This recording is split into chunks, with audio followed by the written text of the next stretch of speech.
బాబాసాహెబ్ అంబేద్కర్ తండ్రి ఎంప్లాయ్, కాన్షీరామ్ గారి తండ్రి ఎంప్లాయ్. నిన్న మనం చూస్తుంటే ఆర్ఎస్ ప్రవీణ్ కుమార్ లాంటి వాళ్ళ తల్లి ఎంప్లాయీ, తండ్రి ఎంప్లాయీ. కానీ మా తండ్రి కూలి, మా అవ్వ కూలి, ఇద్దరు కూడా నిరక్షరాలు. మొట్టమొదటిగా మా కుటుంబంలో చదువుకున్న వ్యక్తి నేను. ఎవరిని మీరు స్ఫూర్తిగా తీసుకొని నేను ఫస్ట్ కష్టమయ్యేది. మా అమ్మ తీసుకొచ్చే 10 రూపాయల కూలి సరిపోయేది. అంటే నన్నేమో చిన్నప్పుడు కరీంనగర్లో పందుల దొడ్డి ఉంటుంది కదా, పెద్ద దొడ్డి, అక్కడ తెల్ల పందులు ఉంటాయి. తెల్ల పందులకు కాపలగా ఉండాలి ఆడ. నమస్తే, వెల్కమ్ టు కేటీఎన్ న్యూస్. ఇవాళ మనం హైదరాబాద్ మహానగరం నడిబొడ్డున ఒక విశిష్ట వ్యక్తిని కలవబోతున్నాం. న్యాయశాస్త్రంలో విశేషమైన ప్రతిభ కనబర్చి ఎంతోమందికి స్ఫూర్తిగా నిలుస్తూ అభినవ అంబేద్కర్ అని కీర్తింపబడుతూ చాలామందికి స్ఫూర్తిదాయకంగా మారారు. ఉస్మానియా యూనివర్సిటీ లా విభాగానికి అధిపతిగా పనిచేస్తూ స్వచ్ఛందంగా పదవీ విరమణ చేసి సమాజం కోసం కృషి చేయాలంటే రాజకీయాలే ఒక మార్గం అని చెప్పి రాజకీయ పార్టీని స్థాపించి మరింత ముందుకు వెళ్తున్నారు. సో అటువంటి విశిష్ట వ్యక్తిని అభినవ అంబేద్కర్గా కీర్తింపబడుతున్న గాలి వినోద్ కుమార్ గారిని ఇవాళ మనం కలవబోతున్నాం. So welcome to KTN news అండి. వెల్కమ్ అండి, వెల్కమ్. చాలా హ్యాపీగా ఉంది ఇవాళ మిమ్మల్ని కలవటం. మీ గురించి చాలా మంచి మంచి విషయాలు విన్నాం, చాలా గొప్ప విషయాలు విన్నాం. ఒక సమాజంలో ఒక వ్యక్తి ఎలా ఉండాలి, విద్య గురించి మీకున్న అభిప్రాయం కావచ్చు, లేదా న్యాయశాస్త్రంలో మీకున్న పట్టు కావచ్చు. అతి చిన్న వయసులో మీరు సాధించిన విజయాలు చాలా ఉన్నాయి, చాలామందికి స్ఫూర్తిగా నిలిచారు. దళిత కుటుంబం నుంచి వచ్చినా కూడా ఏ వ్యక్తి అయినా చదువుకుంటే ఏదైనా సాధించవచ్చని ఒక ఐకాన్లా ఇవాళ నిల్చున్నారు. మీరు ఈ తెలంగాణ రాష్ట్రం కాదు, యావత్ భారతదేశంలో ఒక ఐకాన్లా ఇవాళ నిల్చున్నారు. అభినవ అంబేద్కర్గా కూడా మీరు పిలువబడుతున్నారు. ఈ సందర్భంలో మా ప్రేక్షకులకి మీ గురించి ఒక ఇంట్రడక్షన్, అంటే మీ బాల్యం విద్యాభ్యాసం గురించి. నా బాల్యం గురించి చెప్పాలంటే poorest of the poor, untouchable among the untouchables. అంటే దళితులలో అత్యంత పేద దళితులుగా, అంటే మాదిగలుగా, తర్వాత మాదిగల్లో పేద మాదిగగా. మాకు ఇల్లు కూడా గతి లేదు, కనీసం ఒక గజం జాగా కూడా లేదు. మా నాన్నగారు చిన్నప్పుడే, నేను 5 ఏళ్ళు ఉన్నప్పుడు చనిపోయాడు. మా అమ్మ కూలి, ఆమె రోజువారీ కూలి. అప్పుడు దాదాపు 10 రూపాయలు ఆమె కూలి ఉండే, డైలీ కూలి 10 రూపాయలు. అట్లాంటి స్థితిలో 2 అక్కలు, ఒక తమ్ముడు, ఒక చెల్లె, వీళ్ళందరినీ కాపాడుకుంటూ వీళ్ళను ఒక స్థాయికి తీసుకొచ్చి వాళ్ళని చదివిపించి వాళ్ళకు ఉద్యోగాలు, మనిషికి ఏదో చిన్న చిన్న ఉద్యోగాలు చేపించి అందరి పెళ్ళిళ్ళు చేసి చివరికి నేను పెళ్ళి చేసుకొని కుటుంబాన్ని ఒక ఉన్నత స్థాయికి తీర్చిదిద్దగలిగాను. ఎక్కడ సార్ మీరు ప్రాపర్? మా ప్రాపరు హన్మకొండ, ఇప్పుడు వర్ధన్నపేట మండలం. అంటే ఒకప్పుడు వర్ధన్నపేట మండలం, ఇప్పుడు కిలవరంగల్ మండలం కింద అయింది. సో దాంట్లో మామ్నూరు విలేజ్ మాది. మామ్నూరు క్యాంప్, ఇప్పుడు ఎయిర్పోర్ట్ ఉంటుంది, ఆ ఎయిర్పోర్టు ఉన్న గ్రామమే మాది. అక్కడ జన్మించాను నేను. సో అక్కడ మా మదరు ఏంటంటే ఆమె చర్చికి వెళ్ళేది. కొంచెం అక్కడ చదువు గురించి దాని గురించి చెప్పేవాళ్ళు. వాళ్ళ పాస్టర్ పిల్లలు వాళ్ళు కొంచెం చదువుకొని ఉన్నతమైన ఉద్యోగాలు చేసేవాళ్ళు. మా పిల్లలు కూడా చాలా పేదరికంలో ఉండగా నా పిల్లలు కూడా చదువుకుంటే బాగుంటుంది, వాళ్ళు కూడా ఉన్నత స్థాయికి ఎదిగితే బాగుంటుంది అని చెప్పి మమ్మల్ని హాస్టల్ వేయడం జరిగింది. సో అట్లా గవర్నమెంట్ హాస్టల్లో పురుగులు అన్నం తిని, తర్వాత చారు. అప్పుడు ఒకప్పుడు ఆ రోజుల్లో చాలా, అంటే ఇంత క్వాలిటీగా ఎడ్యుకేషన్ లేదు, ఇంత క్వాలిటీగా స్కూల్ కాలేజ్ లేవు అప్పుడు. కాబట్టి ఫెసిలిటీస్ లేని కాలంలో అక్కడ చదువుకొని మేము ఈ స్థాయికి ఎదగలిగాను. చదువుకుంటే అంటే ఇవాళ పేదరికానికి చదువు అడ్డు కాదనేది నా లైఫ్లో బెస్ట్ ఎగ్జాంపుల్. బాబాసాహెబ్ అంబేద్కర్ తండ్రి ఎంప్లాయ్, కాన్షీరామ్ గారి తండ్రి ఎంప్లాయీ. అలాగే నిన్న మనం చూసుకుంటే ఆర్ఎస్ ప్రవీణ్ కుమార్ లాంటి వాళ్ళ తల్లి ఎంప్లాయీ, తండ్రి ఎంప్లాయీ. కానీ మా తండ్రి కూలి, మా అవ్వ కూలి, ఇద్దరు కూడా నిరక్షరాస్యులు. మొట్టమొదటిగా మా కుటుంబంలో చదువుకున్న వ్యక్తిని నేను. ఓకే. సో ఇట్లాంటి పరిస్థితులలో చదువు పేదరికానికి అడ్డు కాదని చెప్పేసి ఇవాళ నాది బెస్ట్ ఎగ్జాంపుల్గా చెప్పగలను. అంటే ఏ కూలి కుటుంబం నుండి నేను వచ్చానో ఆ కూలి కుటుంబంలో ఇలా మా ఊళ్ళో సగర్వంగా చెప్పగలదు మా తల్లి మా అవ్వ ఏమని, నేను నా అంత ఉన్నత స్థాయికి ఎదిగిన వాళ్ళు లేరు అక్కడ, మా ఊర్లో లేరు. అతి చిన్న వయసులో 106 సంవత్సరాల ఉస్మానియా చరిత్రలో ఏ అగ్రకుల పోలు కూడా డీన్ కాలేదు.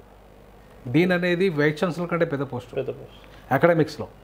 వైస్ ఛాన్సలర్ గవర్నమెంట్ నామినేట్ చేస్తుంది, కానీ ఇది ప్రతిభ ద్వారా వచ్చే పదవి.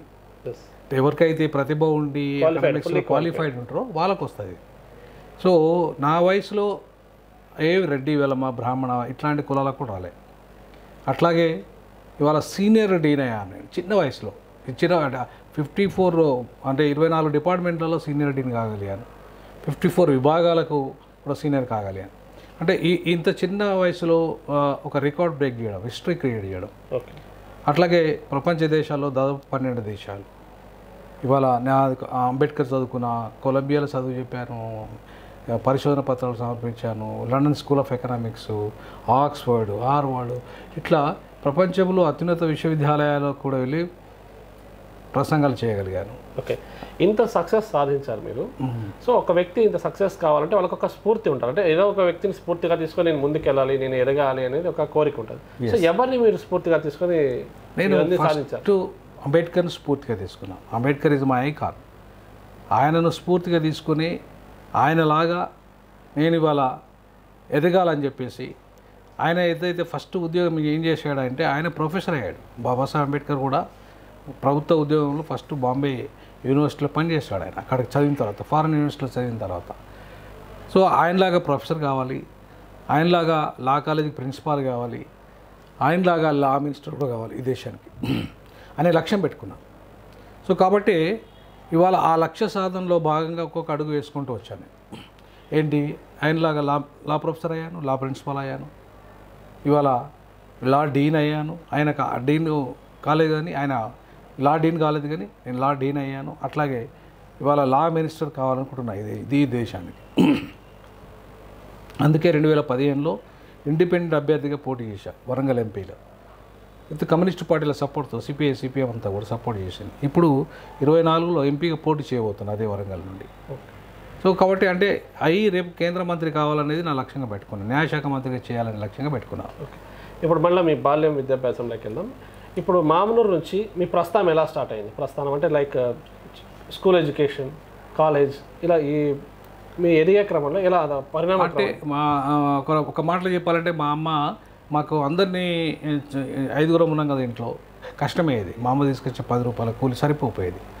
అంటే నన్నేమో చిన్నప్పుడు పందుల కాడ కూలి, కరీంనగర్లో పందుల కాడ కూల ఒక పందుల దొడ్డి ఉంటుంది కదా, పెద్ద దొడ్డి, అక్కడ తెల్ల పందులు ఉంటాయి. తెల్ల పందులకు కాపలగా ఉండాలి ఆడ నేను.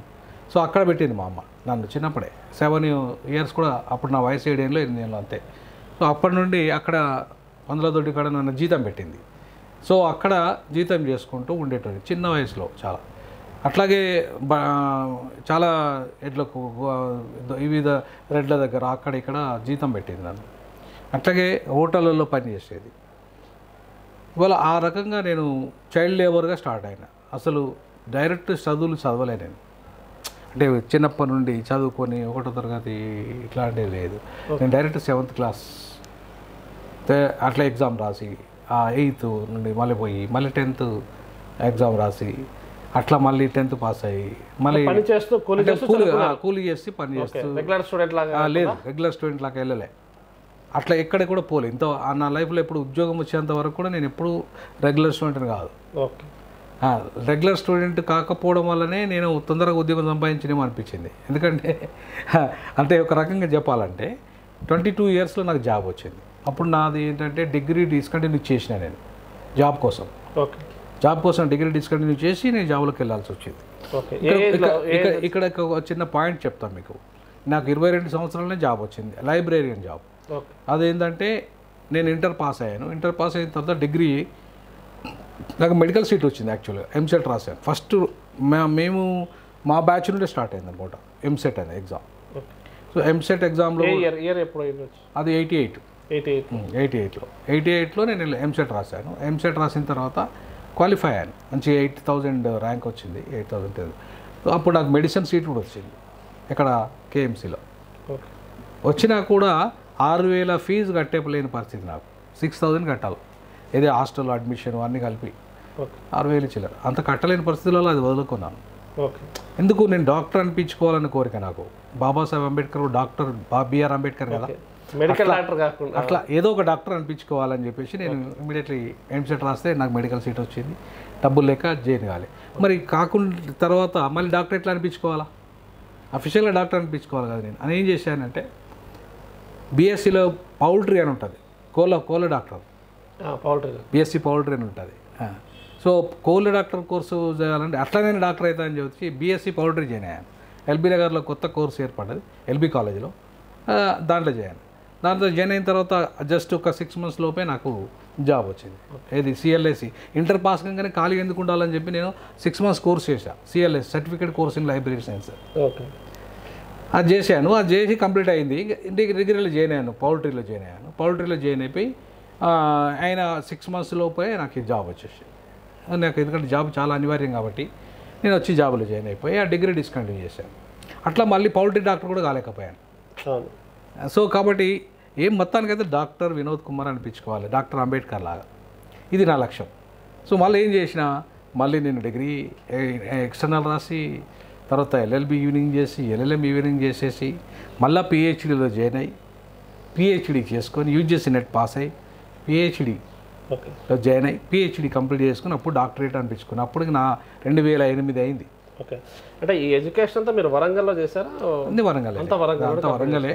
ఉస్మానియాలో అంటే అప్పుడు ఎల్ఎల్బి ఈవినింగ్ ఉండే, ఎల్ఎల్బి ఈవినింగ్ అంటే అప్పుడు బిఏ ఎక్స్టర్నల్ ఇక్కడే ఉండే ఉస్మానియాలో. లాస్ట్ బ్యాచ్ మాది, ఒకటేసారి 18 సబ్జెక్టులు రాసి పాస్ అయినా. ఇక్కడ ఎందుకంటే ఇది ఆగిపోయింది కదా బీఎస్సీ, నాది మధ్యలో బీఎస్సీ పౌల్ట్రీ ఆగిపోయింది కదా, ఆగిపోయిన తర్వాత 2 years గ్యాప్ వచ్చింది మధ్యలో. సో కాబట్టి మళ్ళీ 2 years గ్యాప్ ఉంటే ఇక్కడ ఎక్స్టర్నల్ రాసుకోవచ్చు, ఒకటేసారి డిగ్రీ ఎగ్జామ్ రాసుకోవచ్చు. అది రాసి 18 సబ్జెక్టులు ఒకటేసారి పాస్ అయ్యి మళ్ళీ నేను లాలో జాయిన్ అయ్యాను. సూపర్. అప్పుడు సో లాలో జాయిన్ అయిన తర్వాత లాలో అది ఈవినింగ్, అది కూడా ఇక్కడే కోర్స్ ఉంది, కానీ అప్పటికి నాకు జాబ్ ఉంది కదా. సో కాబట్టి మార్నింగ్ చేయడం వీలు కాదు, చేయొద్దు కూడా. నాది మార్నింగ్ డ్యూటీ, గవర్నమెంట్ డ్యూటీ కాబట్టి నేను ఈవినింగ్లో జాయిన్ అయ్యాను. అది కూడా మాది లాస్ట్ బ్యాచ్, అది కూడా ఎల్ఎల్బి ఈవినింగ్ లాస్ట్ బ్యాచ్. తర్వాత రెగ్యులర్ కోర్స్ అయింది. సో ఆ బ్యాచ్లో జాయిన్ అయిపోయిన తర్వాత మళ్ళీ ఎల్ఎల్ఎం కూడా ఈవినింగ్, అక్కడ కాకతీయ యూనివర్సిటీలో ఎల్ఎల్ఎం ఈవినింగ్ చేసేసి ఎల్ఎల్ఎం తర్వాత మళ్ళీ నెట్ యూజీసీ పాస్ అయ్యి యూజీసీ నెట్ పాస్ అయిన తర్వాత అప్పుడు నాకు పిహెచ్డీ సీట్ వచ్చింది. ఎందుకంటే నేను డాక్టరేట్ అనిపించుకోవాలంటే పిహెచ్డీ కంప్లీట్ కావాలి కదా. సో కాబట్టి నేను మళ్ళీ ఏం చేశానంటే అది పాస్ అయ్యి పిహెచ్డీ సీట్ సంపాదించుకొని కాకతీయ విశ్వవిద్యాలయంలోనే నేను డాక్టరేట్ 2008లో పొందాను.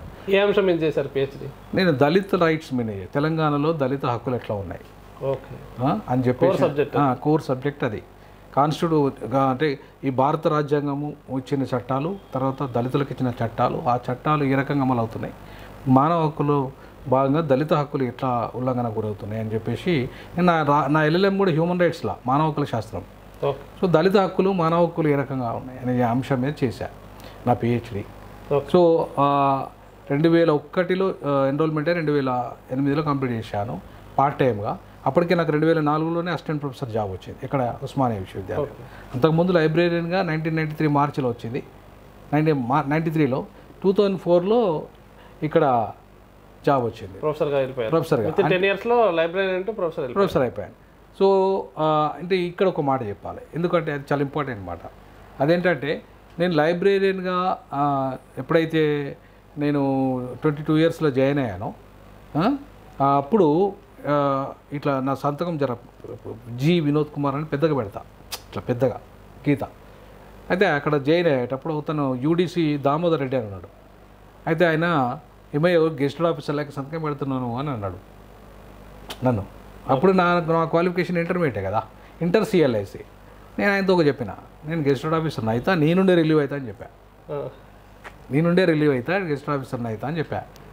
సో పక్కన వెళ్ళి మీ దళితులకు మీకు ఇది వచ్చుడే ఎక్కువ, లైబ్రరీన్ పోస్ట్ వచ్చుడే ఎక్కువ, ఓ ఆయన గెస్టెడ్ ఆఫీసర్ అవుతాడా చిన్న చూపుగా ఆయన హెలి చేసి మాట్లాడాడు. సరేలే ఆయన సరిగా ఆయన అనుకోని అని చెప్పేసి నేనేమనుకున్నా అంటే అది వదిలేసిన. నేను మళ్ళీ 2004లో ఆయన ఉన్నాడు, ఇంకా రిటైర్డ్ కాలే. నేను పోయి ఆర్డర్ కాపీ తీసుకుపోయి చూపించి రిలీవ్ చేయండి అని చెప్పిన. గెస్ట్ ఆఫీసర్ అయినా నేను రిలీజ్ చేయండి అంటే ఆయన చాలా పరిశాన్ అయ్యాడు. అరే అట్లట్లయింది, అట్లా సాధ్యమైంది అంటే నేను అన్నా మీకు చెప్పిన కదా మాట, నేను గెస్ట్ ఆఫీసర్ రిలీవ్ అవుతా అన్నా కదా. ఆయన ఇప్పుడు గెస్టెడ్ సంతకం నాది ఉంటుంది, రిలీవ్ చేయండి అన్న. ఆయన ఏమన్నాడంటే ఇది ఎట్లా సాధ్యమైంది అని అడిగాడు. ఆయనకు కూడా ఆశ్చర్యం అనిపించింది. మా ఐకాన్ ఇస్ అంబేద్కర్, బాబాసాహెబ్ అంబేద్కర్కి ఎట్లా సాధ్యమైంది చదువులు, నాకు కూడా అట్లనే సాధ్యమవుతుంది. నేను అంబేద్కర్ లాగా లా కాలేజీకి ప్రిన్సిపల్ కావాలంటే నేను ఫస్ట్ ఎక్కడికి పోవాలి, లా ప్రొఫెసర్ కావాలి, అయితేనే ప్రిన్సిపల్ అయితే కదా. కాబట్టి నేను లా ప్రొఫెసర్ కావడానికి నేను ఆ ప్రయత్నం చేసుకున్నా. ఆ ప్రయత్నంలో భాగంగా ఇప్పుడు నేను ప్రొఫెసర్ అయినా, నాకు రిలీజ్ చేయమని చెప్పేస్తే ఆయన అప్పుడు అప్రిషియేట్ చేసి, నవీన్ కూడా అప్రిషియేట్ చేసి అందరిని పిలిచి సన్మానం చేసాడు. అందరిని పిలిచి సన్మానం చేసాడు, నాకు చేసి రిలీవ్ చేసిండు. పెద్ద ఎత్తున మంచిగా గ్రాండ్గా రిలీవ్ చేసిండు నన్ను. ఇట్లా ఉండాలి, ఎవరైనా ఉంటే మన వాళ్ళు దళితులు అనే వాళ్ళు ఇట్లా ఈ చిన్న ఉద్యోగానికి సాటిస్ఫై అయిపోతారు. కానీ ఈయన అట్లా కాకుండా అంబేద్కర్ని స్ఫూర్తిగా తీసుకొని ఈయన అంబేద్కర్ లాగా పోవాలనుకుంటుండు అని చెప్పేసి అప్పుడే ఆ మీటింగ్లోనే చెప్పాను. ఈ దేశానికి న్యాయశాఖ మంత్రి కూడా అవుతా అని చెప్పాను. లా కాలేజీకి ప్రిన్సిపల్ అవుతా అంబేద్కర్ లాగా, ఈ దేశానికి న్యాయశాఖ మంత్రి కూడా అయితే మీరు బతుకుంటా అని చెప్పా ఆ దామోదర్ రెడ్డికే చెప్పిన ఆ మాట. అంటే అవును అవుతాడు ఈయన అదైన కూడా ఇది ఎందుకు కాడు అని ఆయన అన్నాడు. అప్పుడు మీ లోపల ఇది ఉందన్నమాట. అంటే నేను ఆ పట్టుదల దాంతో పనిచేస్తూ ఉంటా, ఆ అంబిషన్తో పనిచేస్తూ ఉంటా. నేను ఒక వర్క్ తీసుకున్నానంటే సీరియస్గా పనిచేస్తూ ఉంటా. సో అట్లా నా స్టడీసు, నా ఎడ్యుకేషను అంతా కూడా ఇవాళ ఈరోజు కూడా నేను ఎల్ఎల్డి చదువుతున్నా. ఎల్ఎల్డి అంటే నిత్య విద్యార్థి. ఈరోజు ఎల్ఎల్డి చదువుతున్నా నేను. అక్కడ ఉద్యోగం మానేసిన తర్వాత కూడా ఎల్ఎల్డిలో జాయిన్ అయ్యాను. అది డీలిట్ కంటే పెద్ద కోర్స్. అది అంటే డాక్టరేట్ తర్వాత పెద్ద కోర్స్ అంటే అది లాలో అత్యంత పెద్ద కోర్స్ ఇది. పీక్ అన్నట్టు హైయెస్ట్ పోస్ట్ అకాడమిక్ డీన్గా చేశాను కదా, హైయెస్ట్ చదువు కూడా చదవాలి కదా అనే ఉద్దేశంతో